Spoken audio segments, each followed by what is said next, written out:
उर्मिलेश संवाद के इस कार्यक्रम में आपका बहुत बहुत स्वागत है। मैं हूं उर्मिलेश। बिहार में राहुल गांधी की अगुवाई में जो वोट अधिकार यात्रा चल रही है वो अपने आखिरी चरण में है और ये आखिरी चरण इतना विचारोत्तेजक, इतना दिलचस्प, रोमांचक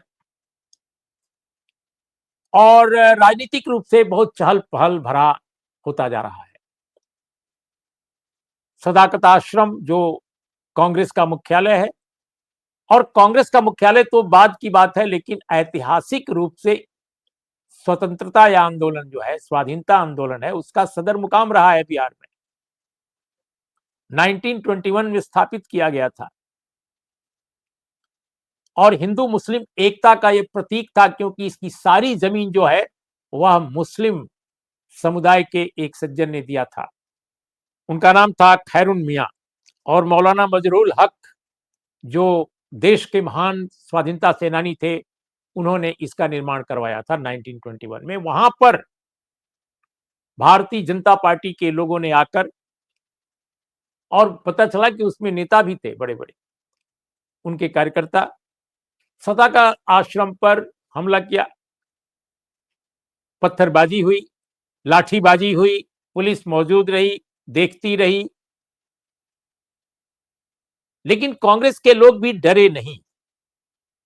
उन्होंने भी चुनौतियों का सामना किया और बड़ी संख्या में कांग्रेसी कार्यकर्ता वहां मौजूद थे। बीजेपी के हमले की वजह यह थी कि उन्होंने कहा कि जब तक राहुल गांधी माफी नहीं मांगेंगे, हम ये अभियान चलाते रहेंगे। किस बात की माफी? कि किसी व्यक्ति ने, जो बाहर का बताया जाता है, जो पार्टी का मेंबर नहीं बताया जाता है, कोई यंग लड़का, उसने मंच पर, जब तेजस्वी यादव, दीपंकर भट्टाचार्य, राहुल गांधी कोई नहीं मौजूद था, उस समय माननीय प्रधानमंत्री जो देश के हैं, मोदी जी, उनके लिए एब्यूजिव लैंग्वेज यानी बहुत ही अपशब्दों का इस्तेमाल किया था। हम इसकी निंदा करते हैं, इसमें कोई संदेह की बात ही नहीं हो सकती है, बहुत ही निंदनीय है। यह अलग बात है कि भारतीय जनता पार्टी के लोग, जो प्रतिपक्ष के बड़े देश के नेता हैं, उनके खिलाफ न जाने क्या क्या बोलते रहते हैं, और उनको कभी अपराध बोध नहीं होता है, कभी अपराध बोध नहीं होता है, कभी वो इसके लिए न तो क्षमा मांगते हैं, न रिग्रेट करते हैं। लेकिन अब चूंकि कांग्रेस के मंच पर रखा गया, वो कौन था कोई नहीं जानता, बाद में अभी उसका नाम वगैरह सब सामने आ रहा है। उसके कहे हुए शब्दों के लिए पूरे कांग्रेस नेतृत्व और पूरे विपक्ष को दोषी ठहरा रहे हैं। इसी मुद्दे पर सब कुछ वहां हुआ। ये घटना का जिक्र मैंने जानबूझकर थोड़ा विस्तार से सामने किया है। और दूसरी तरफ दोस्तों, एक और घटना वहां पर दर्ज हुई है कि जितने विपक्ष के नेता अब तक नहीं गए थे इस यात्रा में, वे सारे वहां पहुंच रहे हैं। अभी पता चला है कि अखिलेश यादव कल राहुल गांधी और तेजस्वी यादव के बीच में, वह इस यात्रा में शामिल। एक ये सवाल जरूर इस बिहार के राजनीतिक अभियान से उठ रहा है कि क्या राहुल गांधी सचमुच नरेंद्र मोदी जो प्रधानमंत्री देश के हैं, उनके लिए चुनौती बनते जा रहे हैं? बिहार के राजनीतिक विपक्ष के राजनीतिक अभियान से उठते इन्हीं सवालों की रोशनी में आज हम चर्चा करने जा रहे हैं। हमारे साथ मौजूद हैं दो खास मेहमान।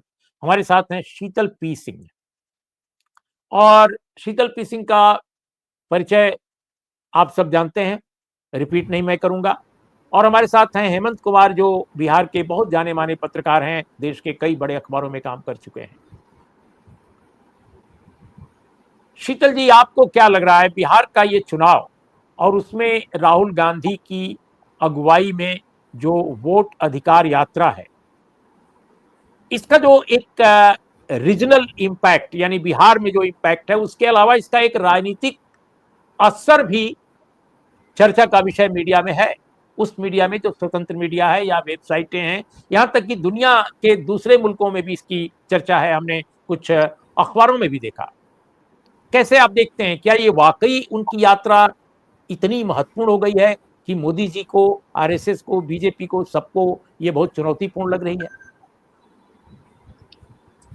देखिए, उत्तर और मध्य भारत में, जिसमें ये बिहार भी आता है, उत्तर प्रदेश भी आता है और कई हिंदी भाषी राज्य ज्यादातर आते हैं। इसमें एक समय में कांग्रेस की तूती बोलती थी और बहुत लंबे समय तक आजादी के मिलने के बाद ये कायम रही। लेकिन उसके बाद हमने देखा कि पिछले 30-35 वर्षों में, उसके पहले भी बीच-बीच में कुछ परिवर्तन कहीं-कहीं हुए थे, लेकिन वो इतने व्यापक स्तर पर नहीं थे। एक आध चीजें छोड़ दें, जयप्रकाश नारायण जी के नेतृत्व में जब आंदोलन हुआ 75-77 में, उसको छोड़ दें, या वीपी सिंह के नेतृत्व में हुआ 89 में, तो एक आप कह सकते हैं कांग्रेस की एक व्यापकता थी इन सब जगहों पर।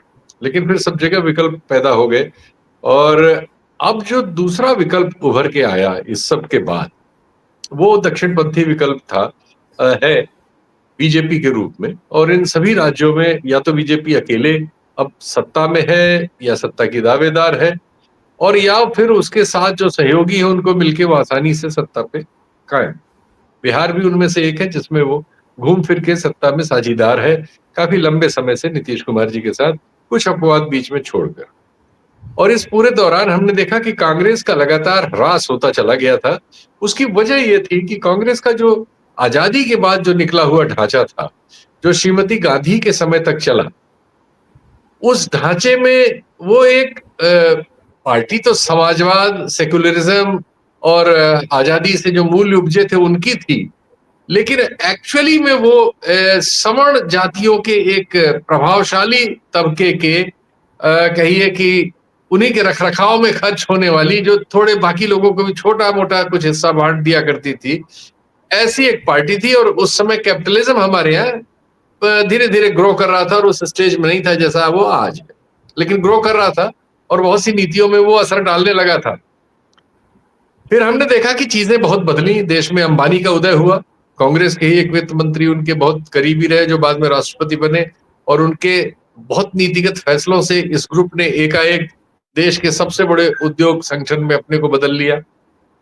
फिर अब इसको कट शॉर्ट करते हैं, उसके बाद बीजेपी आ गई, मोदी जी वाले के नेतृत्व वाली, अटल जी वाली नहीं, और उसके साथ एक दूसरे धूमकेतु आ गए, अडानी। और हमने देखा कि क्रोनी कैपिटल कैसे बहुत छोटे समय में कुछ लोग एकाएक इतने बड़े हो जाते हैं कि वो दुनिया में फोर्ब्स की लिस्ट में पहले 5-10 में आ जाते हैं। और एक ऐसी इकोनॉमी जिसका एक्सपोर्ट दुनिया में 2% से भी कम है, जिसका जीडीपी दुनिया के जीडीपी का 3.5% से भी कम है, उसके यहाँ के उद्योगपति दुनिया के में फोर्ब्स लिस्ट में पहले 5-10 में आ जाए, तो ये सब जादू जो हुआ हमारे देश में इस बीच बहुत तेजी से हुआ। उस दौरान राजनीतिक जादू भी ये हुआ कि कांग्रेस एकदम इस पूरे इलाके में हाशिए पे चली गई पार्टी थी, जिसके पास न कोई लीडर था, न विचार था, न संगठन था, न आधार था, सब उसका मिट्टी में मिल गया था। जो उसका पुराना आधार था उसने दल बदल लिया था, वो सब बीजेपी में जा चुका था। वो वहां अपना हिस्सा ले रहा था, जो कि वो हमेशा हजारों साल से पावर या पावर के आसपास रहा है, तो वो अब उधर शिफ्ट कर चुका था। ऐसे में राहुल गांधी एक वैकल्पिक पॉलिटिक्स का आइडियोलॉजिकल बेस लेके सामने आए। बहुत कठिन लड़ाई थी इनके लिए, इनके परिवार पर तो डायरेक्ट हमले में थे, ईडी में बुला के 55 घंटे राहुल बैठाए गए, इनके बहनोई को तो ये जो परिवर्तन हुए, इसी में अब राहुल गांधी ने ये स्टैंड लिया है कि उन्होंने वो एक वैक्यूम जो 89 में पैदा हुआ था, 89-90 में पॉलिटिकल वैक्यूम एक जनरेट हुआ था, एक रास्ता बना था वैकल्पिक राजनीति का, जो सामाजिक न्याय की राजनीति है, जो सोसाइटी के उन हिस्सों के बारे में बड़े फैसले लेने की बात किया करती है, जिनको आजादी के बाद बहुत थोड़ा हिस्सा मिला। हालांकि उनके लिए अफर्मेटिव एक्शंस थे, लेकिन वो उस तरह से कोई बहुत प्रभावशाली रूप में नहीं बदल सके, बहुत थोड़े हिस्सों में वो गए। उनके लिए एक जायज डिमांड इस देश में पैदा हुई जो राजनीतिक स्वर बन सकती थी। राहुल गांधी ने वो स्वर पकड़ लिया है। उस स्वर से हालांकि बहुत सारे रीजनल आउटफिट पैदा हुए हैं बीच में 20-30 सालों में, और जैसे लालू यादव की फैमिली है, मुलायम सिंह यादव जी की फैमिली है, कई पिछड़ी जातियों के नेताओं को सवर्ण जातियों की पार्टियों ने अपने यहाँ अंगीकार किया और या पद दिए, या सबको देना पड़ता है, या हमारे प्रधानमंत्री को कहना पड़ता है कि वो पिछड़ी जाति के से आते हैं और उनकी जाति को पिछड़ी जाति के उसमें शामिल किया गया। ये सब चीजें इस देश में हुई हैं जो इस डेवलपमेंट की ओर इशारा करती है। तो राहुल गांधी ने अब पॉलिटिक्स के उस पैराए को स्वर भी दे दिया है और लीडरशिप भी दे दी है। अब उसका वो विस्तार करते हुए नजर आ रहे हैं और पॉलिटिक्स में अपनी रिलेवेंस उन्होंने इस्टेब्लिश कर ली है, जो बिहार में हमें नजर आ रही है, जहां उनकी पार्टी एकदम साफ थी। उनकी पार्टी पिछली बार 70 सीटें लड़ी थी और 20 भी नहीं जीत पाई थी। तो इतनी कमजोर हो चुकी पार्टी को आज हम देख रहे हैं कि बिहार में उसने एकाएक पिछले 15 दिनों में सारी सूचनाएं जो है अपने इर्द गिर्द कर ली। आप उन्हें खारिज करें या पसंद करें, या आपकी मर्जी है, लेकिन आप उन्हें इग्नोर नहीं कर सकते। उन्होंने वो चीज हासिल कर ली और इस सवाल को उन्होंने जो दिल्ली से उठाया, चुनाव में बेईमानी वाले सवाल को, जिसमें जो देश में वैसे भी पहले से लोगों में शंका जिसके बारे में अपनी अपनी तरह से व्याप्त है, लेकिन वो शंका है और एक बड़ी संख्या में है, तो उस मतलब आप कह सकते हैं एटमॉस्फेयर को उन्होंने इलेक्ट्रीफाई किया है। और अब पॉलिटिक्स में उनकी रिलेवेंस, उनके पास आइडियोलॉजिकल इशू है, पॉलिटिकल इशू है, और पर्सनैलिटी उन्होंने अपने आप को जो एक निगेटिव पर्सपेक्टिव में बदल दी गई थी, पप्पू पप्पू कहलाने वाली, उसको उन्होंने एक चैलेंज के रूप में प्रस्तुत कर दिया है, जिससे जो एस्टेब्लिशमेंट है लग रहा है कि वो डरने लगा है। जी, एक और प्रश्न मैं करता हूं और मैं चाहूंगा कि संक्षिप्त इसका एक जवाब दें, फिर हम आएंगे हेमंत के पास और फिर आपके पास आएंगे। आपको क्या लग रहा है कि राहुल गांधी ये जानते हैं कि उत्तर प्रदेश, बिहार या झारखंड में वो बड़ी ताकत नहीं है, अभी भी उनके एलआई ही वहां पर मुख्य जनाधार रखने वाले दल हैं, और इस बात को समझते हुए अपने अलायंस को वो आगे नेशनल लेवल पर लीड कर रहे हैं? दूसरी तरफ आरएसएस बीजेपी को समझ में आ रहा है कि ये राहुल गांधी तो वो नहीं है, तो उससे भयभीत भी हैं, उनसे खतरा भी महसूस कर रहे हैं। तो ये जो एक पर्सनालिटी के तौर पे, एक पॉलिटिकल पर्सनालिटी के तौर पे राहुल का ये जो उभार है कि उत्तर प्रदेश, बिहार में, झारखंड में अभी भी वो बड़ी ताकत नहीं है, उनके एलाई हैं, लेकिन नेशनल लेवल पर इन्हीं प्रदेशों के कारण आज बीजेपी आरएसएस उनसे भयभीत है, कम से कम नजर आ रही है भयभीत साफ साफ, क्योंकि उनको लगता है कि अगर यहां भी राहुल गांधी आ गए तो हमारा क्या होगा, क्योंकि साउथ में तो और दूसरे और लोग हैं।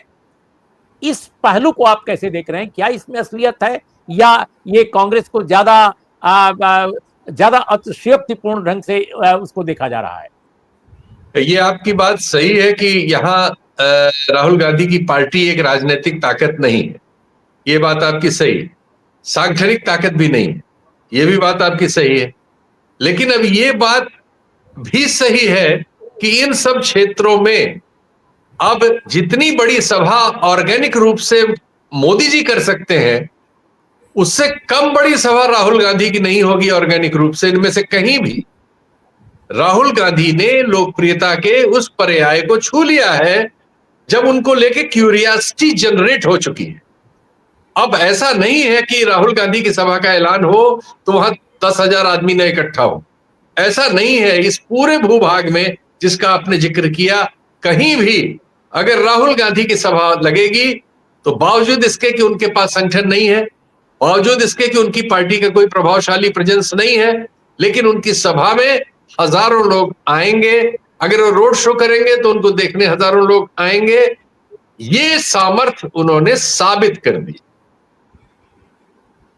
जी, हेमंत कुमार, मैं ये समझना चाहता हूं कि जो शुक्रवार को पटना के सदाकत आश्रम पे जो हमला हुआ, जो वहां पर हंगामा किया गया, लाठियां भी चलाई गई, पत्थर भी फेंके गए, सब कुछ दिखाई दे रहा था, कोई खारिज नहीं कर सकता। आखिर ये क्यों ऐसा हो गया? क्यों बीजेपी इस तरह से आक्रामक होकर सामने आ गई?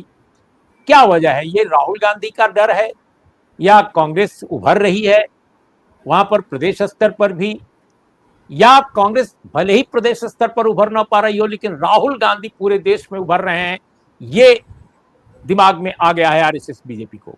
आपको क्या लगता है इस घटना के पीछे कारण क्या है? जी धन्यवाद।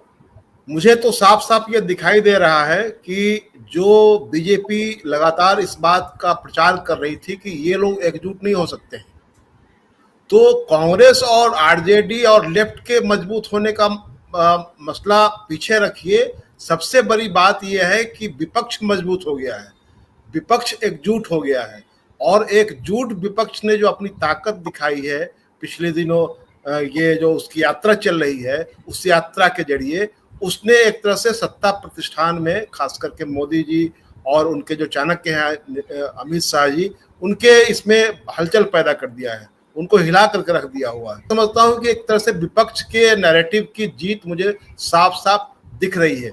देखिए, बिहार जीतना बीजेपी बहुत शिद्दत के साथ चाह रही है, और बिहार में अपनी सरकार और अपना मुख्यमंत्री बनाना चाह रही है। नीतीश जी के लिए अब कोई स्कोप नहीं है, ये मुझे साफ साफ दिखाई दे रहा है। ऐसी स्थिति में जो बीजेपी चाह रही थी कि क्या प्रचार लगातार इस बात का हो रहा था, जितनी प्रचार सामग्रियां उसकी आ रही है कि 2005 से पहले यहाँ जंगल राज था, उसके पहले कुछ नहीं था, वो नैरेटिव जो था इस वोट चोरी के नैरेटिव में वो पूरी तरह से धराशायी होता हुआ मुझे दिखाई दे रहा है, वो चल नहीं पा रहा है। और जो यात्रा में जो भीड़ आ रही है, देखिए यात्रा में जो पार्टी के लोग जा रहे हैं, अलग अलग लोग अपने नेता अपने अपने इलाके से लोगों को लेकर जा रही है, वो तो एक अलग भीड़ है। लेकिन उस यात्रा के आसपास के जो गांव गिराव हैं, वहां से आने वाले जो लोग हैं, जो स्वतः स्फूर्त वहां आ रहे हैं सुनने और देखने के लिए, वो इसलिए आ रहे हैं कि ये मसला वोट चोरी का मसला और वोट काटने का मसला जो है, ये सोसाइटी में नीचे तक चला गया है कि समाज की निचली पंक्ति के लोगों का वोट जो है वो काटा जा रहा है। क्या आपको लगता है कि इसी बीच में जो नीतीश कुमार जी की सरकार है, जो प्राइमरली बीजेपी की सरकार है, क्योंकि डोमिनेंट अभी वही है बीजेपी, उसने 10,000 रुपए प्रति महिला, यानी एक परिवार में, बिहार के हर एक परिवार में एक महिला को 10,000 रुपए देने का इसी सितंबर महीने से, जो 2 दिन बाद शुरू हो रहा है, वो शुरू करने का ऐलान कर दिया है। तो क्या आपको लगता है कि ये जो बेचैनी है, ये जो घबराहट है राहुल गांधी और उनके अभियान से, जो विपक्ष की बात आप कर रहे हैं उसकी एकजुटता से, क्या ये एक उसी का प्रयास है, और क्या ये वाकई कारगर होगा? क्योंकि लाडली बहना स्कीम जो है मध्य प्रदेश में, उसकी कामयाबी पर काफी ढोल पीटा गया, महाराष्ट्र में भी पीटा गया इसी तरह की एक योजना को। क्या ये योजना बीजेपी को जो परेशान किया था राहुल गांधी, तेजस्वी यादव, दीपांकर की इस यात्रा ने, क्या उसको काउंटर करने में बीजेपी इस योजना से कामयाब हो पाएगी? देखिए, ये आज उसकी घोषणा जो हुई है उसका पूरा डिटेल भी मैंने देखा है। एक ऐसी योजना जिसका कोई ब्लूप्रिंट नहीं है, सिर्फ ये घोषणा ऐसे की गई है जिसको मैं बहुत ही साधारण भाषा में कहता हूं कि किसी राजा को अचानक इल्हाम हो जाए कि मैं अपने राज्य की प्रत्येक जनता को एक चांदी का कटोरा, एक चांदी का चम्मच दूंगा और वो उसमें बैठ करके दूध भात खाएगी हमारी जनता। यह उसी तरह की योजना है जिसका कोई ब्लूप्रिंट नहीं है, कोई सर्वे नहीं है, कितना पैसा खर्च होगा। ये कह रहे हैं कि 10,000 रुपया देंगे मुख्यमंत्री महिला स्वरोजगार के लिए, और वो सितंबर महीने में उसका फॉर्म भरा जाएगा और सितंबर में उनके खाते में पैसा चला जाएगा। ये कौन सी सरकारी योजना है जो इतने त्वरित गति से? वो तो मुझे लगता है कि ये रोजगार की एक नई किस्म की SIR है, जिसमें कि बिल्कुल स्पेशल इंटेंसिव रोजगार योजना इसको मैं कहता हूं, कि जिसके लिए आपके पास बिल्कुल 10 दिन का टाइम है। अभी अगस्त खत्म होने वाला है और सितंबर आने वाला है, और ये कह रहे हैं सितंबर में फॉर्म भी भरवाएंगे और पैसा भी डाल देंगे। तो ये मुझे एक तरह से लोगों को ये भी डाइवर्ट करने वाला मुझे मुद्दा दिखाई दे रहा है, क्योंकि सबसे बड़ी बात है कि कैबिनेट ने जो डिसीजन लिया है उस डिसीजन के पीछे कोई आधार नहीं तैयार किया गया है कि उस योजना में कितना पैसा खर्च होगा, उसको पैसा कहां से आएगा, उसका ब्लूप्रिंट क्या है, कैसे फॉर्म भरा जाए। कहा गया कि प्रत्येक परिवार की एक महिला को, बिहार में 2.9 करोड़ परिवार हैं, उनमें से इतने परिवारों की महिलाओं को अगर दिया जाएगा तो उतना ही संख्या अगर मान ली जाए तो कितना हजार करोड़ पैसा खर्च होगा इस पर, ये देखिए। दूसरी बात यह है कि ये जो पूरा जो ये स्कीम लेकर के आए हैं, इसके पहले भी नीतीश जी की ओर से, और जो मैं कहता हूं कि ये जो भाजपा की नीतीश सरकार है उसकी ओर से ये लगातार इस तरह की योजनाएं ली जाती रही, जिसको तेजस्वी कह रहे हैं कि हमारी योजनाओं की नकल कर रहे हैं। लेकिन ये अपने आप में एक महाराष्ट्र मॉडल, मैं इसको कहता हूं कि महाराष्ट्र में विधानसभा चुनाव से पहले किसी तरह की स्कीम लाई गई और उसके बाद पैसा बंद कर दिया गया, पैसा नहीं मिल रहा है। तो ये क्या ये वोट खरीदने की एक स्कीम है इसको मैं इसी रूप में देखता हूं, क्योंकि इसकी वायबिलिटी मुझे कहीं दिखती नहीं है। जी हेमंत जी, शीतल जी, मैं आपसे भी पूछना चाहता हूं इस योजना के संदर्भ में कि देखिए, ये बात हेमंत जी की सही हो सकती है कि ये वोट खरीदने की योजना है, ये भी हो सकता है डिटेल्स इसके ना आए हों, हालांकि 30,000 करोड़ के आसपास इसमें खर्च आएगा, ये बताया जा रहा है। लेकिन मैं इससे इन आंकड़ों में नहीं जाता। मेरा ये कहना है कि आप ब्लूप्रिंट है कि नहीं है, बजटरी एलोकेशन है कि नहीं है, कहां से आएगा पैसा, ये सवाल है। लेकिन लोग तो पाने के बाद खुश हो जाएंगे ना। महिलाएं, अभी मैंने देखा कि जो टेलीविजन चैनल हैं, गोदी मीडिया जिनको आप लोग कहते हैं, वो महिलाओं से बात कर रहे हैं, इंटरव्यू कर रहे हैं कि भाई आप क्या करेंगे। उन्होंने कहा 10,000 मिलेगा तो नीतीश जी को वोट करेंगे। तो क्या ये राहुल गांधी की जो पॉलिटिकल यात्रा है, जो राजनीतिक इम्पैक्ट डाला है, उसमें उस गुब्बारे में क्या ये छेद करेगी योजना, आपको लगता है? ये 200% करेगी। इसके तो प्रूवन रिजल्ट्स हैं महाराष्ट्र में और मध्य प्रदेश में। हमने देखा इसको कि जो भी उसके पहले जो माहौल था वो बिल्कुल विपरीत था सरकारों के, लेकिन ठीक चुनाव से पहले 2-2, 3-3 किस्तें एक बार में दे दी गई खाते में। तो गरीब, और ये तो मतलब महाराष्ट्र तो कंपैरेटिवली बेहतर आर्थिक स्थिति का राज्य है। मध्य प्रदेश का भी पर कैपिटा इनकम बिहार से बहुत अच्छा है। तो बिहार में गरीबी इतनी है, और अगर हर परिवार में 10,000 रुपया चुनाव से ठीक पहले पहुंचेगा तो ये बहुत बड़े मतदाता सेक्शन को प्रभावित करेगा, इसमें कोई शक नहीं है। जी। और आपको क्या लगता है कि पॉलिटिकली अगर देखा जाए अपोजिशन के बारे में, तो अपोजिशन होने के कारण, विपक्ष में होने के कारण, न तो राहुल गांधी, न तो तेजस्वी यादव, न तो दीपंकर भट्टाचार्य इस तरह की किसी योजना का एक कोई विकल्प पेश कर सकते हैं। अधिक से अधिक वो घोषणा कर सकते हैं कि हम भी इस तरह की योजना देंगे अगर हमारी सरकार आएगी तो, लेकिन उसके प्रभाव को मिटाना बहुत कठिन है। आपको क्या लग रहा है? नहीं, ऐसा केजरीवाल ने करने की कोशिश की, लेकिन दिल्ली में कहा हुआ, वो हार गए, क्योंकि वो दे नहीं पाए। वायदे से क्या होता है? एक और कैश हाथ में मिल रहा है, एक और वायदा है, वायदा तो हार जाएगा। जो कैश हाथ में दे रहा है वो जीत जाएगा। ये तो सिंपल बात है। लेकिन ये चुनाव आयोग को देखने का है कि ठीक चुनाव से पहले इस तरह से रुपया बांटने की किसी योजना को अगर वो सैंक्शन देता है, लेकिन जो अभी चुनाव आयोग है वो तो बिल्कुल सैंक्शन देगा, उसे कोई आपत्ति नहीं होगी, उसे कहीं आपत्ति नहीं हुई इसके पहले। तो ये भी एक बहुत ताजा दांव आ गया है इस दौर का कि खूब गरीबी बढ़ाइए, बेतहाशा बेरोजगारी बढ़ाइए, चुनाव के समय कुछ रुपया बांट दीजिए और वोट ले लीजिए। सबसे सरल तरीका है राजनीति में।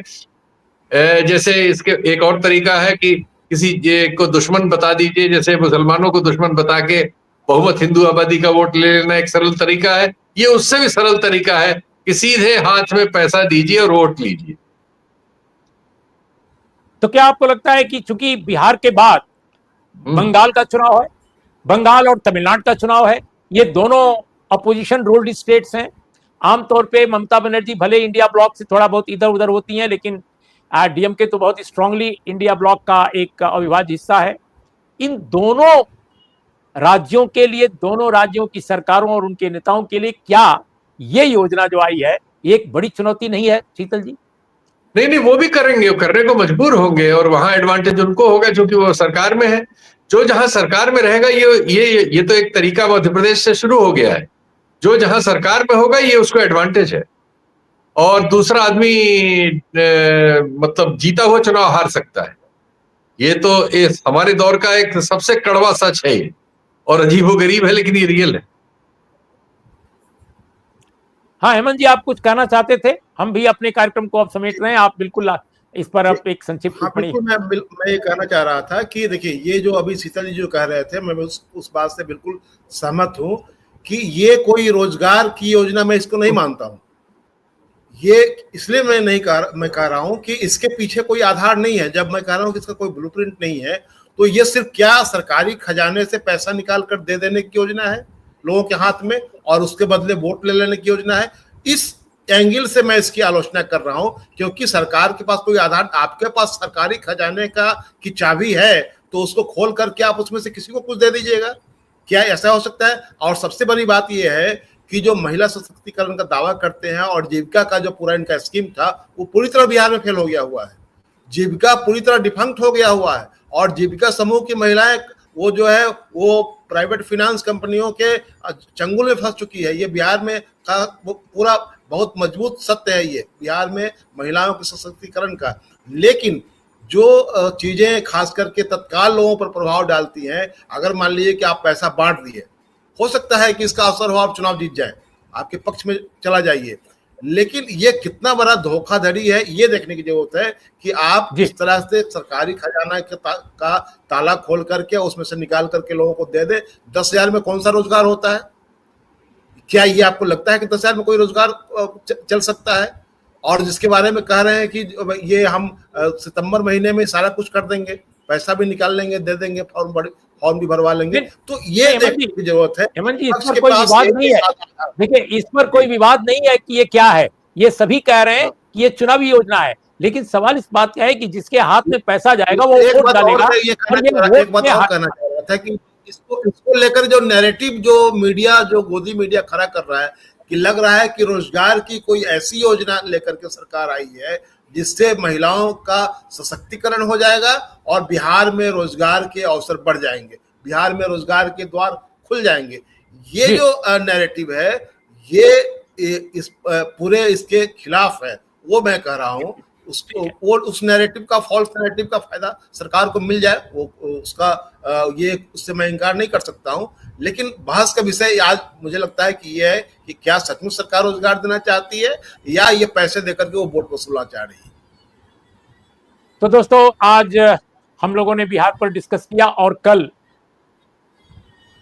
राहुल गांधी की जो यह यात्रा है, 1 सितंबर तक ये चलना है, 1 सितंबर को इसका समापन होना है। देखना है कि इसका इम्पैक्ट क्या होता है और दूसरे सूबों पर इसका इम्पैक्ट क्या पड़ता है, क्योंकि पूरे देश में इसने हलचल मचाई है। यात्रा तो बिहार की है, लेकिन पूरा देश इससे एक तरह से प्रभावित हुआ, इसमें कोई दो राय नहीं है। और चुनाव अपनी जगह है, राजनीतिक इम्पैक्ट अपनी जगह है। एसआईआर पर सुप्रीम कोर्ट में अंतिम फैसला क्या होता है वो भी देखना है। बहुत सारे सवाल हैं, और इन्हीं सवालों के बीच में आरएसएस, बीजेपी, उनकी संगठन की क्षमता है। दूसरी जो पार्टियां हैं उनके पास संगठन का उतना बड़ा एक तंत्र नहीं है जितना इनके पास है। सरकार इनके पास है बिहार में, और लाभार्थी योजनाओं का वो जाल बिछा रहे हैं। तो देखना है कि बिहार में होता क्या है। आज इतना ही।